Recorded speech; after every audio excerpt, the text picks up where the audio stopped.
If you thought that was good, wait till you see series number 2 here. Gallon has his Quest Warlock banned.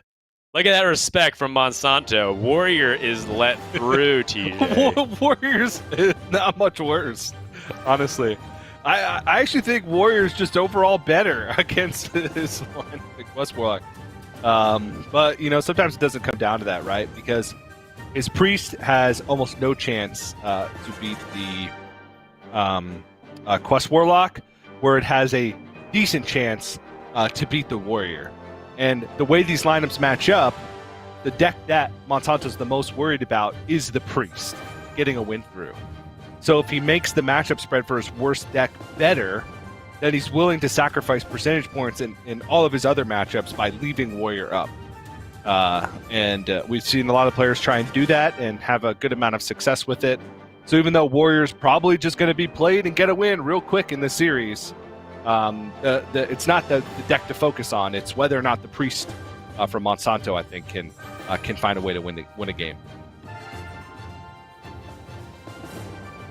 Well, here we go. Game number 1 is about to start here, and quite a unique series of bans. The Warrior, of course, being banned away from Monsanto, but with Gallon's Quest Warlock being banned, outside of that Hunter versus Hunter, we're going to see a different set of classes clash that we have seen in a while.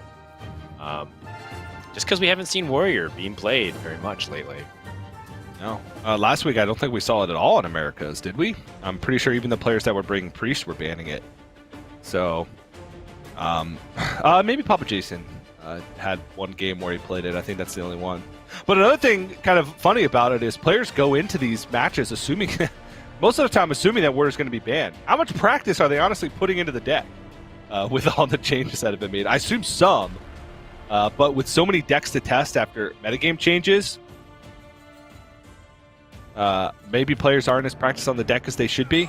Time will tell, Dan. Time will tell. Begin. Yeah, well, I mean, we will go into this first game with those questions. Highlander Hunter starting off for Monsanto, a deck that's been a little bit all over the board. But one thing that's been consistent is that Highlander Hunter is being brought frequently. A little bit less last week. Last week, Hunter seemed to transform for that face variant for a lot of people, but a lot of others were still kind of playing the Highlander Hunter. Now, Gallon is going to try and kill that Hunter with the Tempo Demon Hunter himself. Pretty nice early curve here. Monsanto, not so much. Average Ingenuity, good. Acidic Swamp Ooze, pretty good.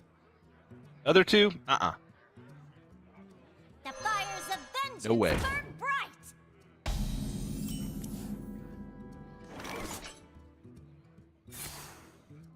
Job's done. Well.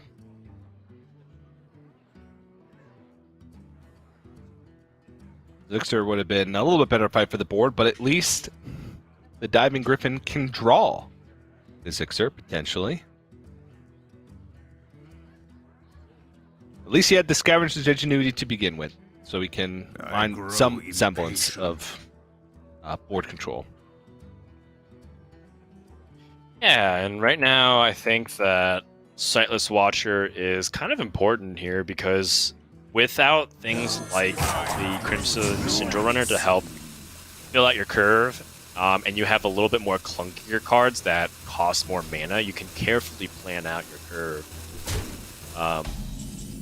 And, being able to peek or scry or, just be able to look at the top cards of your deck and reorder them has always been very powerful mechanic in a lot of card games.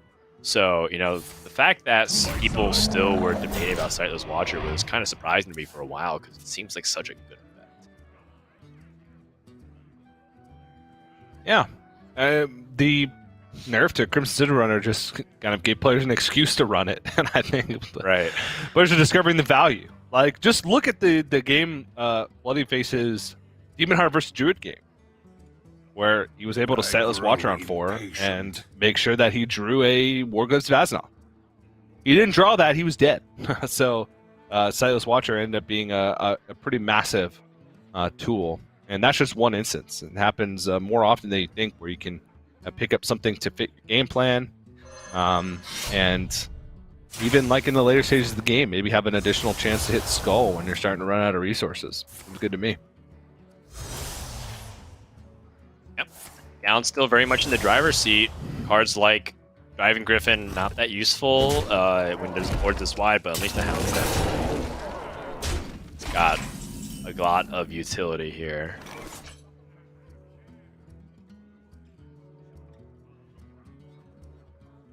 Well, he's got to dump this Diving Griffin soon. He's running out of rushers. Well, still, I mean, it's actually okay if he ends up picking up all his rushers, because then the Zixor can trade into something, and then he can guarantee the Zixor Prime. Yeah, that's if they're the ideal plays, though, which you have to spend all that mana first. But I mean, it's likely. I mean, here it's terrible. Seems like just unleash the Hounds and leave the Blazing Battle Mage on board, but yeah, he's just falling so far behind. So much mana worth stuff in his hand.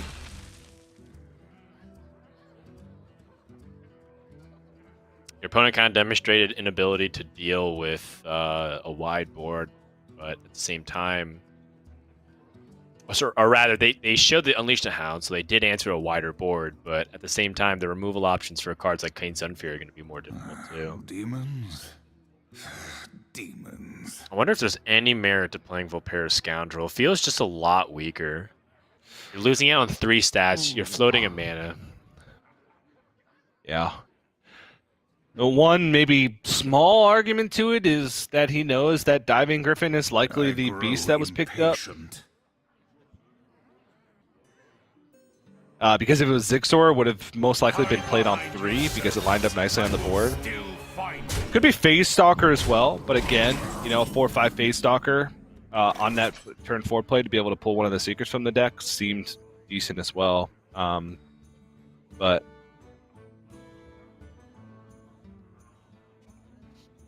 yeah, God, how awkward is it? You know, you talk about 1 attack, 1 health.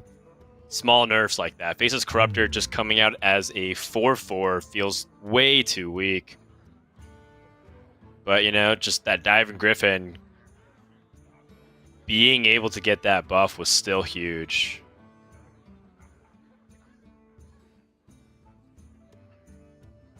And perhaps showing you that Scavenger's Ingenuity is a much bigger nerf for other archetypes, but not necessarily the Highlander Hunter.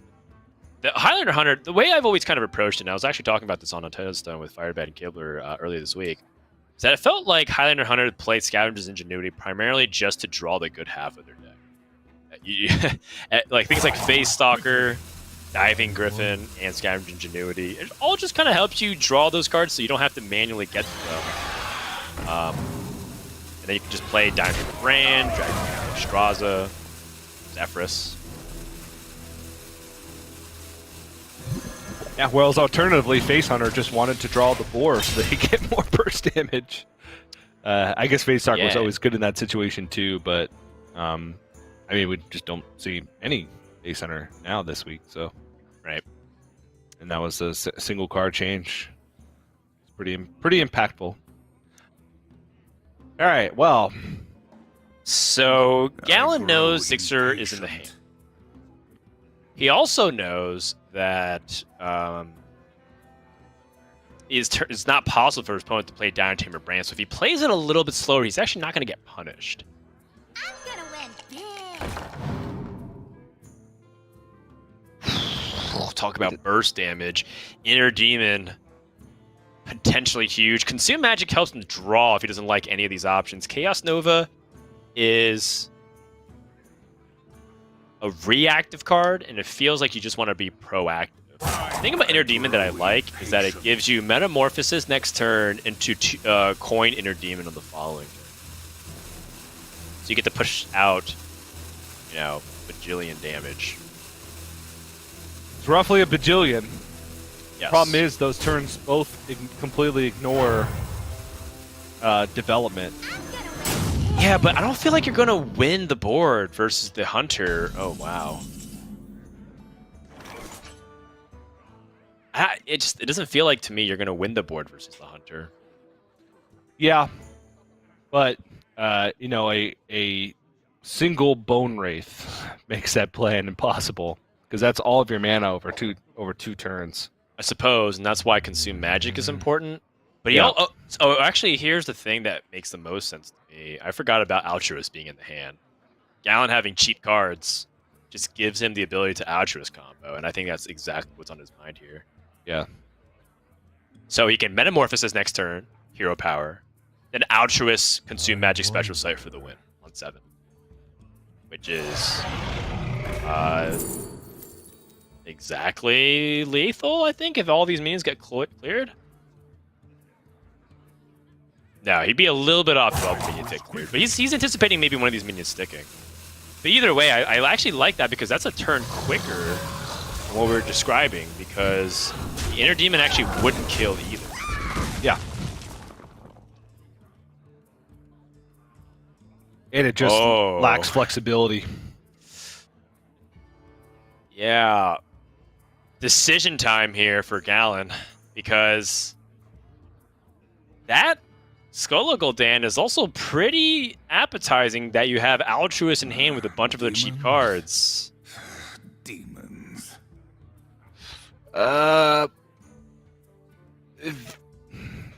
What happens if you pick up expensive cards so you can't play, and Monsanto plays Dino Tamer Brand? Well, he already has one of his expensive cards, or actually a couple of his expensive cards.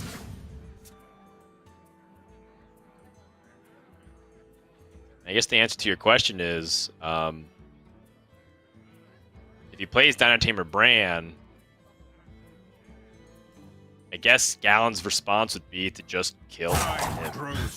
But he didn't do the Metamorphosis damage, so he can't actually guarantee that. No.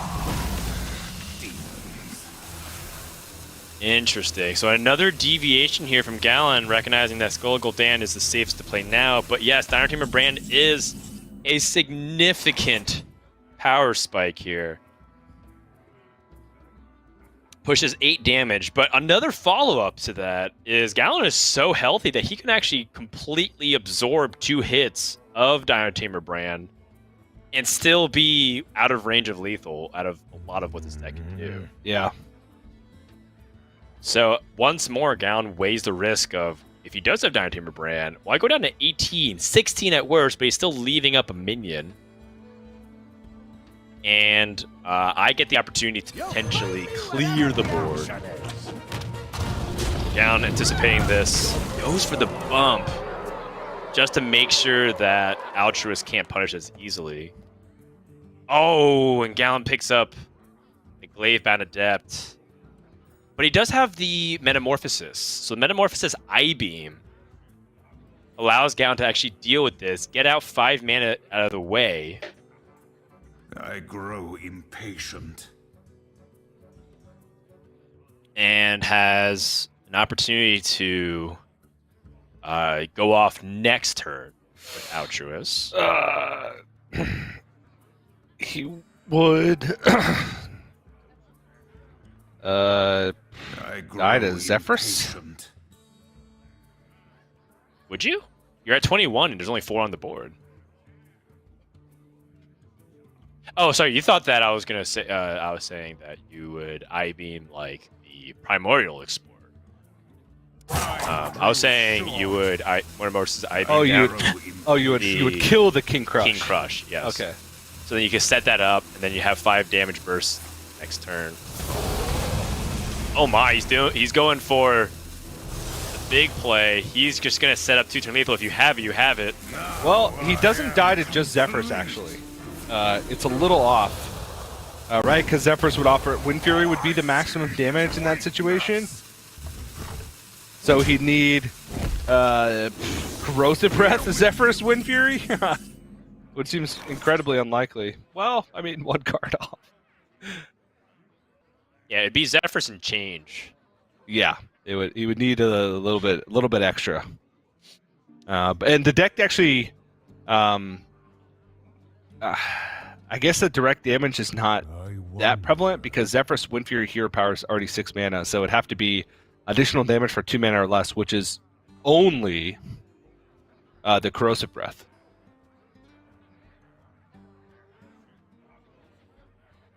So I don't think I'm playing around a 2-card combo. And essentially a 3-card combo because you also need the Dragon.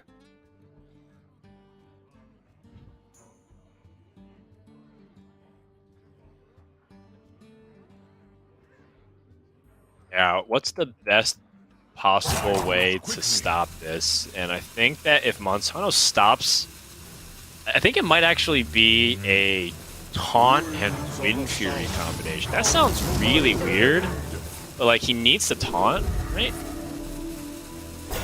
But then he threatens lethal this way too. I guess he threatens lethal either way because he has King Crush.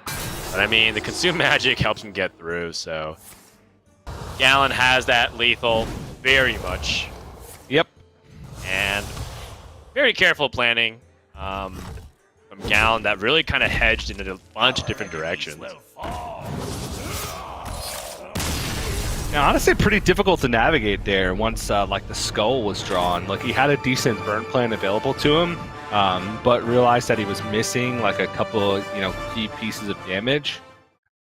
Obviously, Monsanto had a really slow hand, and he knew, like you said, he could take 2 full turns of down and tamer brand damage before he was at risk of dying.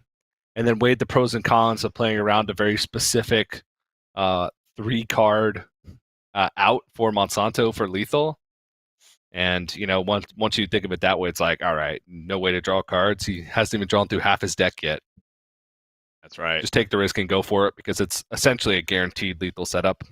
I don't know if there was even a card that could have done it, that could have saved him. Because he was a turn away from Dragon Queen Alexstrasza as well. It was on turn 8. So didn't even have the option to go for like Nazari. I think the most important thing was Gallon was also weighing the best possible place for Monsanto and was planning accordingly, given the state of the game. So, well done. Good start for Gallon as he is off to a 1-0 lead. We're going to take a break now and get ready for game number 2. And so don't go anywhere. More action from Hearthstone Grandmasters for the Americas continues. We return. Hearthstone Grandmasters is brought to you by T-Mobile. Rank up with America's largest 5G network. Switch to T-Mobile today.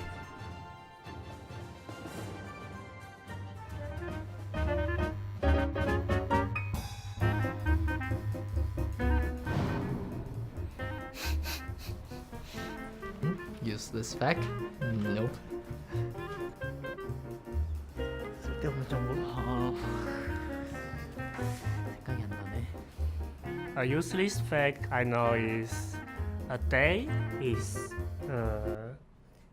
18,600 seconds.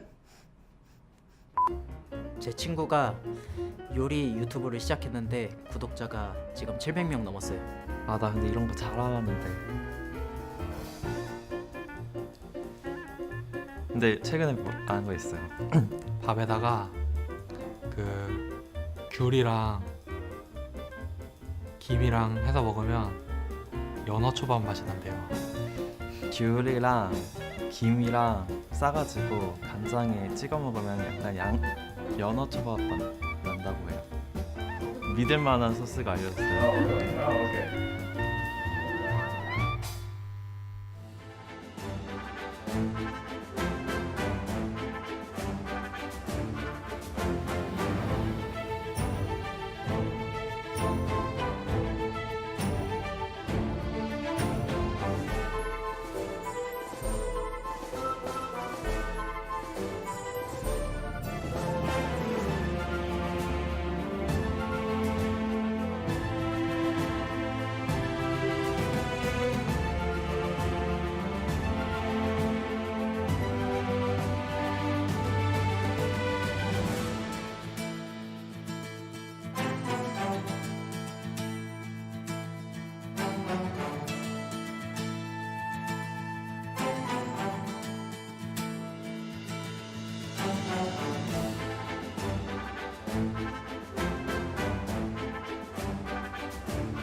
Game number 2 is coming up here between Gallon and Monsanto. Game number 1 went to the Demon Hunter, as the Hunter from Monsanto, the Highlander Hunter, is a little bit too slow to keep up.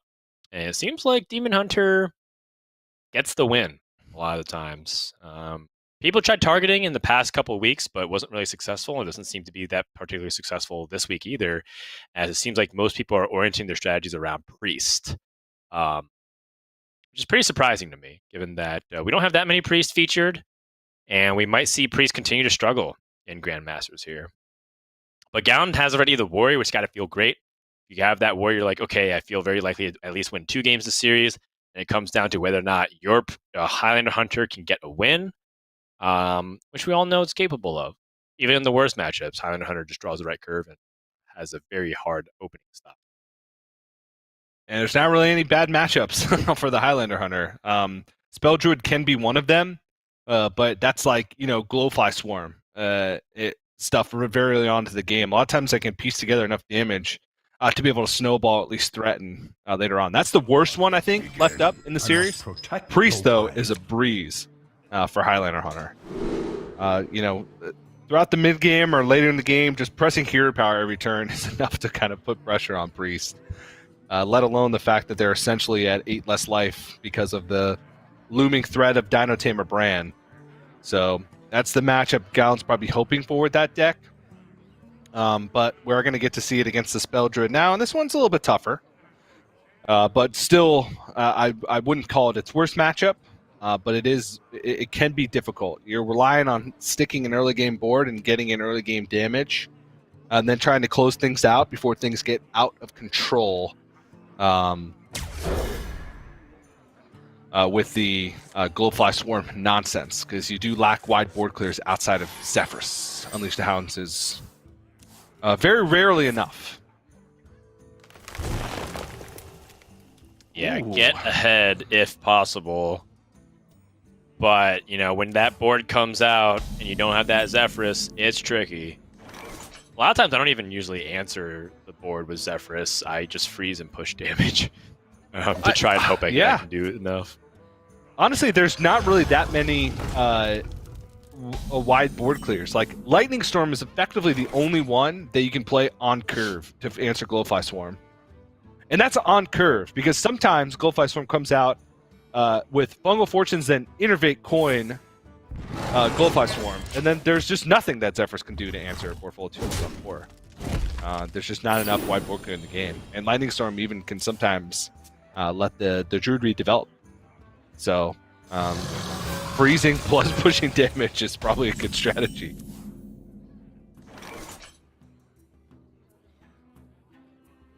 Ooh, okay. So, Coin Overgrowth here means that Monsanto can get out Glowfly Swarm return earlier, but he'd ditch 2 spells in his hand, so next turn he'd have 1, 2, 3, 4, 5 Glowflies if he draws a spell off the top of his deck. He would be playing off curve, though, and wouldn't have the coin to be able to use with, like, Exotic Mount Seller if he were to pick that up. So these are the plays that can sometimes be the toughest. Just because you're making your Glowfly Swarm less powerful and making some draws less powerful, but you get to play it a turn earlier, which means that you have a better chance to capitalize and a better chance to have a freer turn to do whatever you want with after the turn the Glowfly Swarm is played, because it does put pressure on your opponent. Yeah, I mean, it's not a turn earlier in the sense that you can still coin out the Glowfly Swarm on the next turn. It gets the Overgrowth mana. Yeah, it gets the Overgrowth mana, which is like foundational to making cards like Ironbark even better. Yeah. 'Cause without it, Ironbark's a pretty mediocre card. Borderline even bad card without the discard. Yeah. Let's it come out a turn earlier, assuming you are playing Overgrowth before it. Right. Which you, most of the time you want to, unless, like I said, you go Fungal Fortunes, coin, Innervate Glowfly Swarm, and then you follow that up with Overgrowth. But that's just like the juice. Right. This is a lot of pressure, and it's only 5 Glowflies. It's a lot of pressure also on the opposite end. There's 10 damage showing. Yeah, no, that's what I meant. Oh.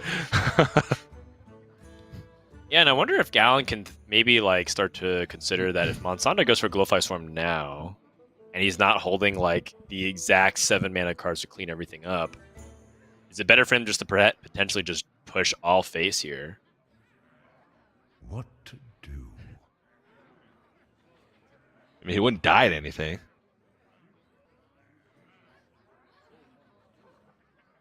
Monsanto's just trying to clear off the pressure here with this Wrath. Doesn't want to actually play the Glowfly Swarm. Just as is. That is a lot of respect for this Spellmaw. And rightfully so. That thing pushing 5 every single turn would drain half of Monsanto's life by the time he's able to even get Glowfly Swarm on the board. Yeah. He's still going to be under significant pressure. Now Gallon can go for attacks plus Dragonbane hero power. This play from Monsanto seems to be setting up for an overflow. And you're probably not going to overflow if there's a Dragonbane on board unless you absolutely have to. Because Dragonbane alone is representing 8 damage if you don't have a board. And if you're overflowing and aren't drawing like exactly Bog Beam plus Bog Beam, it's going to be on the board. And so if Gallon went for that play here, he'd push 5, 6, 7, 12 damage. Yeah. And that would come at him again next turn, at the very least, plus another 3. So I like that. I like that you, by setting up the Escape Mana Saber and the Dragonbane, there's multiple threats that have to be dealt with, because if he doesn't deal with the Escape Mana Saber either, then he gets the 7th Mana Crystal next turn for Down Tamer Brand. So that's a tough proposition. It's not exactly how people describe it, but I would definitely put it as a fork here for Monsanto. He's like kind of stuck between 2 positions where either outcome is really awful, and he needs to respond to both of them. And he can't. He actually has used, his Crystal Power and Wrath, so he has even fewer options now. And he can't even answer one of these threats. Yeah, easy. All right. Yeah. How much damage on board? 8, 9, 10, 15. What? 16 Dino Tamer Brand because he has Escape Mana Saber mana. Doesn't even need to get value from the Dragonbane. What's Monsanto going to do with an 8/8 on board? Well, that's the thing. Like, Gallon can even go one step further. He could capitalize on the 5 damage next turn. I wonder. And then, like, let's say he doesn't have lethal. He could capitalize on the 5 damage from the Dragonbane, and then just on 7 mana crystals, just play the Tamer Brand and Yeah. I mean, at this point, Monsanto can't even answer his board. Right. So it's almost like he can win no matter what he does. And it makes me think of whether or not Monsanto, when he goes to that ramp, was it just supposed to be the Glowfly Swarm? Even though there was a risk of getting punished, it felt like that might have just been the risk he needed to take. Yeah. Like, pass on turn 3, and then coin Glowfly Swarm the next turn for 6 Glowflies. I mean, Tamer Brand here just is unstoppable, and Monsanto's down to just 2 life. He needs Kael'thas, finds his Mount Seller. I supply only the Potentially something that can help out here. Time to go. You can also Fungal Fortunes, Right. and pick up more 0 mana spells. Maybe Innervate for this Crystal Power? No, 2 more. It would have to get... I concede. Nothing. Can't get anything. Yeah, he would have can't do needed to anything. heal because he was dead to a hero power. Exactly. 2-0 for Gallon. And that Hunter is through, meaning the only deck remaining for Gallon is Warrior, which is largely believed to be the best class in the game currently in Hearthstone Standard constructed. So, That or not Quest looking Warlock. good. That or Quest Warlock. Yeah, it's going to be brutal. Now, there are some opportunities. We saw a close series earlier between Board Control and Felkane, where Felkane was able to take a win against Warrior with his Demon Hunter, which doesn't happen very often, especially at high levels of play. So if that can happen, anything can happen. But 3 times in a row, Dan? I don't know. I don't see it happening. It's tough. He might be able to get that win with Priest, but I mean that might be his only like good matchup. And then you have Druid and Priest, which can struggle a lot against this class in particular. So I'm not optimistic about Monsanto's chances. And Monsanto's towards the bottom of the standings already. We kind of talked about Monsanto's struggles and how him making it to Division A was certainly warranted. Monsanto is one of the most consistent players in the Americas, but so far hasn't been doing great that first couple of weeks, and now going into game number 3, can all continue to unravel here. Perhaps the ban on the Quest Warlock could end up biting him here, because I'm sure he'd rather play against Quest Warlock than Warrior, but maybe not. Maybe not because he has Priest against the Warrior. Yeah, which it's a pretty good matchup for Priest, honestly. Even with some of the changes that Warrior decks went through last week, where players started including like Grom Hellscream, which gives them a much needed additional finisher damage. The fact that the matchup was already favored for Priest, slightly favored for Priest before the nerfs took place. Now it's a little bit even more likely that they're going to get the win because there's just less stats being placed on the board. Even though those stats usually come down in a time where they don't really matter, like Bloodsworn Mercenary, a lot of time will come down and when you're losing the board or have the answer to the board anyway. It got a little bit better. So I know that a lot of the high-level Priest players think that this matchup is heavily favored for Priest. I played enough of it and watched enough of it to see that I wouldn't call it heavily favored, but it is a decent matchup. Yeah, and I think that's enough. Warrior tends to run over a lot of different matchups, so to consider it to be slightly favored even is good for Priest, especially if you're trying to run into a bunch of Warriors on ladder. It's a good counter. I think one of the biggest traps that Priest players fall into is thinking that all they have to do is react to whatever the Warrior does, and not try and develop a game plan of their own. I think a lot of people underestimate the power of Priest tempo, just playing minions onto the board, because their minions do just can increase in value turn after turn with things like Apotheosis or the Sethic Veilweaver that's on the board. If that starts to get value, it means that the sky's the limit as far as what your options are. And Veilweaver, if you can get early invokes off, can make you just be able to explode onto the board, and that's kind of necessary against Warrior. You can't just sit back and just try and react to what they do and let them do whatever they want to, because they're gonna push chip damage, and then they're gonna combo you out of the game. You have to try and put them under a little bit of pressure in order to be able to close things out. Or at least make inefficient plays. Yeah.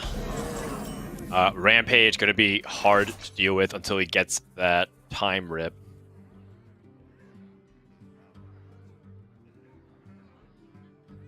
Maybe time to just draw a card. Battle Rage. Fate Weaver is also entirely reasonable, even if you don't invoke. Just playing this for stats is sometimes entirely reasonable, just to contest the board here. It doesn't really do much. That's the only thing. Versus having Fate Weaver and then having 2 invocations following up is also like pretty reasonable to discount your entire hand. It's really cheap.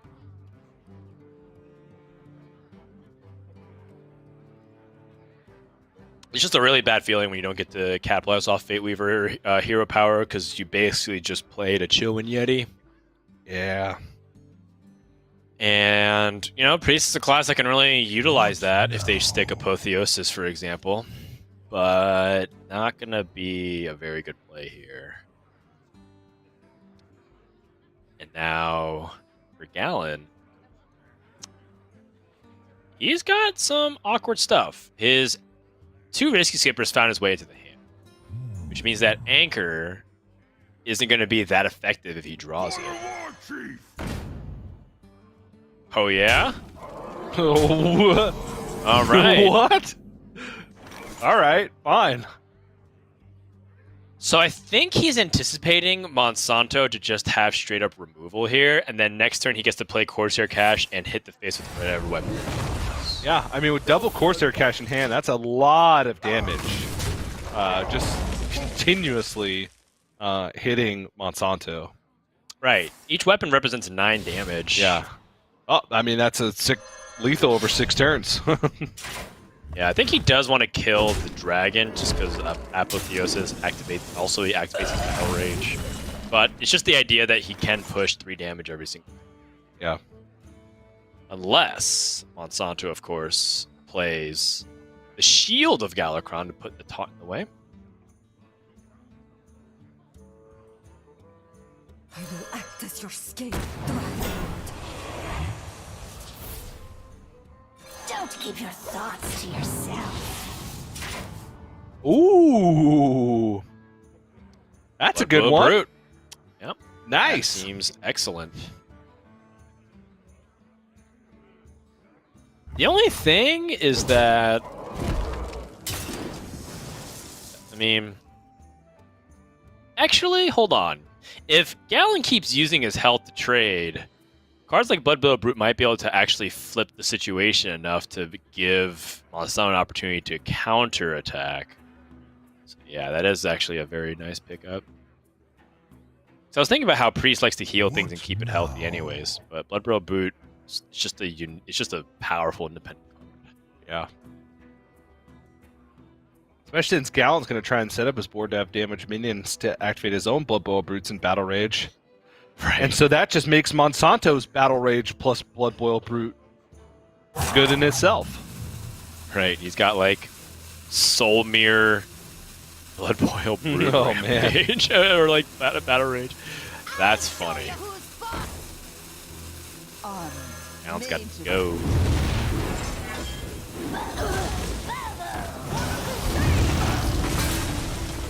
Ooh. Yeah, just trying to like be mana efficient here, and you know, I think it's not ideal. Obviously, Gallon without Battle Rage is going to struggle. But now, what can Monsanto do here? He's kind of seen Gallon struggle a little bit. What can he do to press in? Blood Boil Brute. Yeah, Blood Boil Brute. Plus, what he could do is just renew his Blood Boil Brute right after. That's an entirely reasonable play. Your opponent just played a risky skipper as well, which means that it's less likely your opponent has Battle Rage, because he probably would have committed to that. So killing off your opponent's risky skipper also might be a good thing. So that way you can stop them from enabling Battle Rage if they draw it. One thing I'm worried about with renewing the Blood Boil Brute is just not using the renew on face means that you're at like 15. True. You do need to protect your life total because you can fall behind on life, especially knowing how many weapon swings are left for Gallon. You don't want to be in a situation where you're behind on life and then Grom Interrage just kills you on 8. So true. All right, well, Gallon has once more another swing. Ready to go.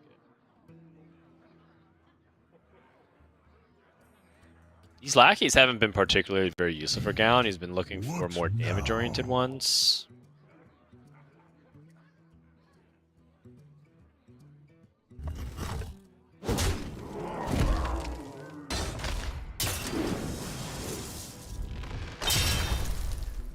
Titanic Lackey is interesting. That lets Gallon play the Bomb Wrangler and clear off the Shield of Galakron. Maybe even set up Anchor just to kind of play it and get more the mana out of the way now. There is an Acidic Swamp Ooze in Monsanto's deck. It's the hard part. Yeah.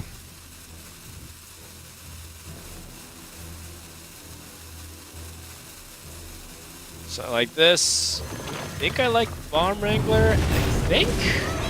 Oh, he's gonna copy the Bomb Wrangler instead of saving it for the Korkron Elite. Get some more damage that way. I mean, that's a second bomb. Boom Bop goes to base for 4. And if Monsanto chooses to Soul Mirror this, he is playing with fire. Yes, he is.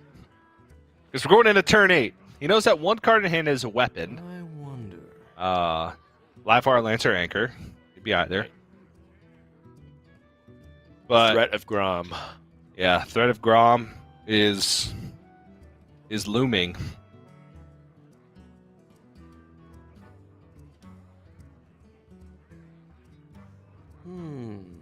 Hey, Blood Bowl Brute. 4 mana. Nice.